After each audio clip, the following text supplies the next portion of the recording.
दोस्तों, भारतीय फिल्मों के मकबूल रोमांटिक हीरो सलमान खान ने अपनी शादी कार्ड छपवाने के बाद शादी से इनकार कर दिया था।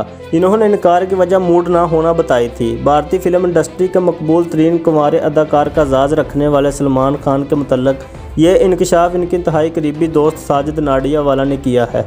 BollywoodLife.com के मुताबिक टीवी के मकबूल प्रोग्राम कपिल शर्मा शो में बातचीत करते हुए फिल्म प्रोड्यूसर साजिद नाडियावाला ने इंकशाफ किया कि 1999 में सलमान खान पर शादी का भूत सवार हो गया।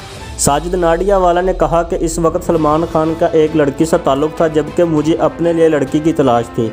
इन्होंने शो में बताया कि सलमान खान की वालिद की सालगिरह 18 नवंबर को होती है, तो हमने इस दिन को शादी के लिए मुंतखब कर लिया।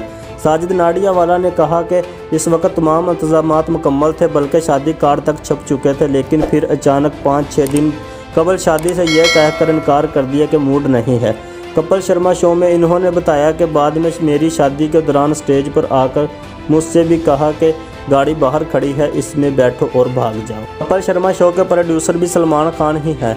साजिद नाडियावाला ने शो में ये नहीं बताया कि दबंग खान जिस लड़की से शादी के लिए रजामंद हुए थे वो कौन थी, लेकिन फिल्मी नाकदीन के मुताबिक वह संगीता बेजलानी हो सकती है, क्योंकि वही वक्त था जब इन दोनों का नाम एक दूसरे के साथ जुड़ा हुआ था। फिल्मी मुबसरीन के मुताबिक संगीता बेजलानी ने सलमान खान से इस वक्त शादी से इनकार कर दिया था जब इन्होंने खुद को धोखा देते हुए प्रेम खान को पकड़ लिया था। भारतीय क्रिकेट टीम के साबिक कप्तान अजहरुद्दीन से शादी की थी। अजहरुद्दीन और संगीता बेजलानी की शादी ज़्यादा अरसा चल नहीं सकी और इनमें लैदगी हो गई। दोस्तों, ऐसी चटपटी और मज़ेदार वीडियो देखने के लिए हमारे चैनल को सब्सक्राइब करें और वीडियो को लाइक कर दें, दोस्तों के साथ शेयर कर दें। मिलते हैं नेक्स्ट वीडियो में, तब तक के लिए अल्लाह हाफिज़।